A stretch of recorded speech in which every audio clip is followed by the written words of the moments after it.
तो स्टूडेंट आज हम करेंगे चैप्टर 3 की एक्सरसाइज गैस पेपर जो हम कर रहे हैं उसका 3rd डे है।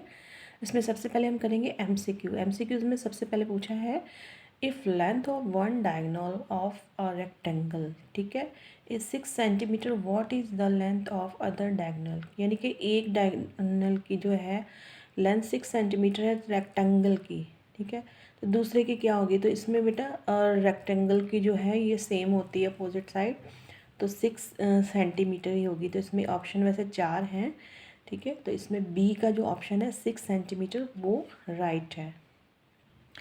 नंबर 2 में उन्हें पूछा है कि if 6x and 24 are two opposite side of parallelogram, what is the value of x। इसमें x की वैल्यू क्या होगी। तो ये देखिए a 4 है, b 6 है, 24 है और ये 12 है, तो इसमें आएगी 4, यानी कि 6 4 आर 24 इधर है तो इधर भी अपोजिट साइड जो है उसकी भी 24 होएगी, ठीक है। नेक्स्ट करते हैं, सॉरी इसमें टिक लगा दें हम, ठीक है। नेक्स्ट है if 3x minus 2 and 7 are the two equal parts of a diagonals, ठीक है। इफ़ 3x में से माइनस कर दिया 2 and 7 are the two equal parts of a diagonal, ठीक है। तो अब पैरेललोग्राम किसके, पैरेललोग्राम के what is the value of x की वैल्यू क्या होगी। तो इसमें देखिए सी 3 आर 9, यानी कि 3 आर 9 आपका आएगा इसमें, ठीक है। नंबर 4 पे है if 4y degree and 100 degree are two opposite angles of parallelogram then find the value of y। मतलब कि इसमें y की वैल्यू पता करनी है कि y है क्या, ठीक है। इसमें 4 ऑप्शन दिए हुए हैं 25, 20, 100 एंड 10। तो इसमें से जो 25 है वो है आपका करेक्ट आंसर, ठीक है। 4 को हम 25 से मल्टीप्लाई करेंगे तो क्या आएगा हमारा 100, तो ठीक है। एंगल्स जो होते हैं ना वो अपोजिट होते हैं ना, जैसे कि 100 सामने है तो इधर वाला भी सामने जो है क्या होगा 100 ही होगा, ठीक है। तो इसलिए 4 को 25 से मल्टीप्लाई करेंगे तो 100 आएगा, तो इधर भी 100 है और इधर भी 100 है। 5th नंबर में है sum of adjacent angle in a parallelogram is, कौन सा सही है, A B C D, 90 degree, 180 degree, 360 degree, none of this. तो आपका आएगा 180 डिग्री, ठीक है। जैसे ये एक लाइन जा रही है ये होती है 180 डिग्री की। नंबर 6 पे है if adjacent angle of a parallelogram are equal then which polygon it will become. मतलब कि अगर वो कहते हैं कि इफ़ एडजेसेंट एंगल जो है पैरेललोग्राम के इक्वल है तो मतलब कि कौन सा पॉलीग्राम जो है इट विल बिकम बनेगा, तो ये होएगा रेक्टेंगल, ठीक है। एडजेसेंट एंगल पैरेललोग्राम में अपोजिट साइड इक्वल होती है ना, तो ये होएगा रेक्टेंगल। नंबर 7 है if adjacent angle of a rhombus are equal then which polygon it will become. तब कौन सा पॉलीगन बनेगा, तो ये बनेगा स्क्वायर। तो रोम्बस जो है स्क्वायर की तरह भी दिखता है, तो ये पूछ रहे हैं कि if adjacent angle of rhombus are equal, अगर दोनों के एंगल्स जो है इक्वल है तो कौन सा बनेगा पॉलीगन, तो ये बनेगा स्क्वायर। 8 नंबर है if 3y and 120 degree are the adjacent angle of rhombus then find the value of y। यानी कि जैसे कि एक की है 3y and 120 डिग्री, अलग की है are the adjacent angles rhombus. तो इसका मतलब कि वैल्यू पता करनी, किसकी, y की वैल्यू पता करनी है। तो देखो आप खुद ही देखो कि जो कितने का होता है 180 डिग्री का होता है ना, ठीक है। तो 3y यानी कि 36, ठीक है। यहाँ पे 60 डिग्री आना चाहिए एक तरह से इसका आंसर।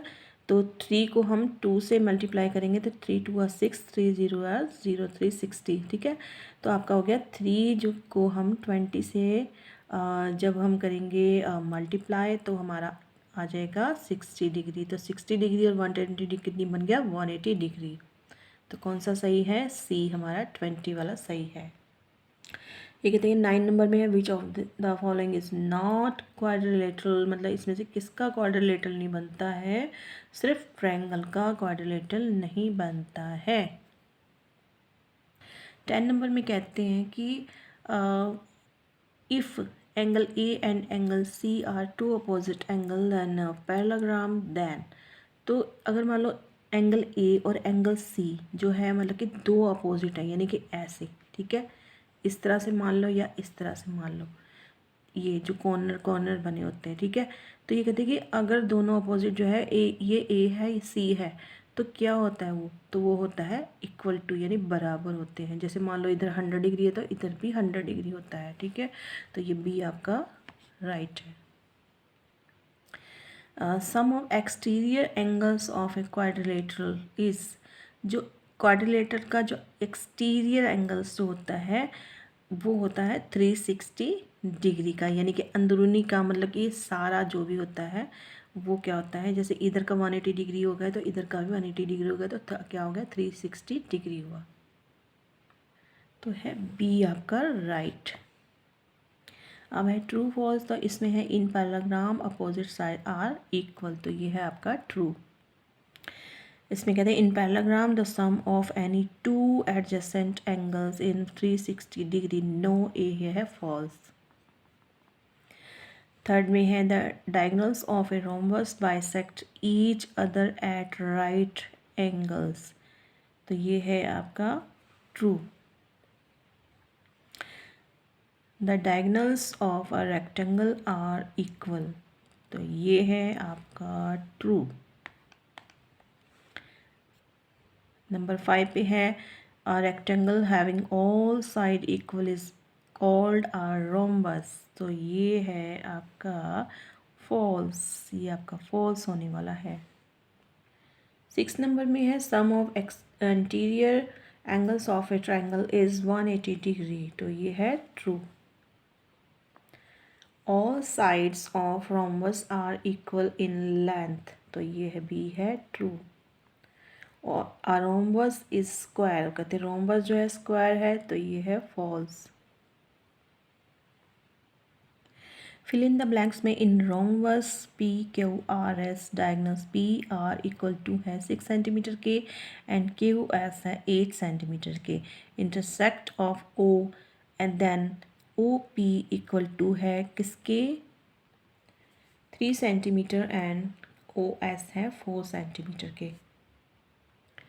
क्वाड्रिलेटरल जो है हैव 2 डायगोनल्स। थर्ड फिलिप्स में है sum of interior angles of quadrilateral is, अभी मैंने आपको एक्सटीरियर एंगल बताया था 360 का है, तो इसका इंटीरियर भी 360 का होगा, तो ये हो गया 360 डिग्री। अभी आपको एक फिगर दी हुई है, आपकी बुक में भी है, given below in parallelogram P Q R S then complete the following using properties of parallelogram, ठीक है। इसको बड़े ध्यान से देखिए, चलिए करते हैं। पी क्यू जो है बराबर है इक्वल टू है आर एस के, क्यू आर जो है वो है पी एस के, और एंगल पी जो है एंगल पी एंगल आर के बराबर है, एंगल एस जो है वो है क्यू के बराबर है, ठीक है। Angle P plus angle Q, ये दोनों मिलके क्या बनते हैं आपको पता ना, सीधी लाइन जो बनती है, सीधी लाइन, स्ट्रेट लाइन, ठीक है। स्ट्रेट लाइन जो जाएगी वो होती है 180 डिग्री, तो आपका ये आ गया P angle P plus angle Q जो हो गया आपका 180 डिग्री। आई होप आपको ये ऑब्जेक्टिव टाइप्स जो है क्वेश्चंस आपको हेल्प करेंगे ये गैस पेपर में, ठीक है। जैसे जैसे मैं आपको आगे जब समझाऊंगी तब ये और भी आपको क्लियरली समझ आ जाएंगे, ठीक है। ओके, मिलते हैं नेक्स्ट वीडियो पे, बाय बाय।